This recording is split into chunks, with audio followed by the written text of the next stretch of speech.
Picture this, you're relaxing outside, the sun is shining, and you're looking out at a beautiful vineyard. You've even got a glass of local wine in hand. But you're not in Napa, you're right here in the Treasure State. And if one grape grower has his way, we'll all soon enjoy more wine produced right here at home.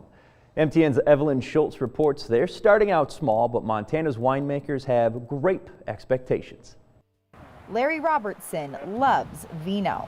Just look at his license plate. Some of these really small ones I'll just take off because they're... Right now, 2/3 of Montana's wineries use fruit from other states, and Montana only boasts about 6 acres of grapes. But Robertson, who runs a small vineyard and makes wine in his Polson home, says viticulture could be vital to Treasure State tourism and the economy. I realized several years ago that, and I started talking about it, that we're going to raise the highest quality cold hardy grapes in the world. He's got his Rieslings. Hybrid grapes like the Marquette can handle Montana's frigid winters. Plus, less rain means less fungus growth. Still not convinced grapes even grow here? Take a look at these vineyards on Finley Point.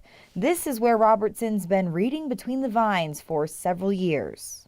You know, I'm a soil scientist and grow plants, and I know agriculture, and I've known for years, I just known that these grapes are going to do well here. We just have to put the work in. Take the last fully expanded leaf. That's where this guy comes in. We have these really cold winters that are killing off a lot of our pests. Then we have those hot, dry summer days. Through a recent grant from the USDA and the Montana Department of Agriculture, he travels the state using science to help grape growers raise the best crop possible. Robertson believes they can recreate what's happened in other states. In 2008, an independent study done in Iowa found the full economic impact of wine and vineyards in the Hawkeye State totaled more than $200 million. It's definitely a surprise to people when I tell them that I make wine and have a little winery. Dana Berardinis is already started. Inspired by her Italian grandfather, she's made wine for several years from Montana cherries, plums, and now the Marquette grape. A little bit of a higher acidity to it, but a nice kind of a smooth finish too. Others are taking notice. And yeah, sent some of my wines in and was pretty excited to get some awards from that. I just known that these grapes are going to do well here. We just have to put the work in and manage them properly for our climate, our short season. We can all cheers to that. Reporting from Polson, Evelyn Schultz, MTN News.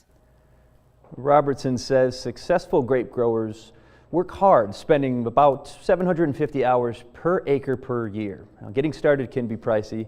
Planting just one vine costs about $15. And most of all, he says, transforming Montana into wine country will require teamwork from growers to lawmakers. Within 5 years, he'd like to see 500 to 600 acres of grapes right here in Montana. And now with a look at our weather, Chief Meteorologist Curtis Grevenitz. There's no I in team, Andy, but there is in Y.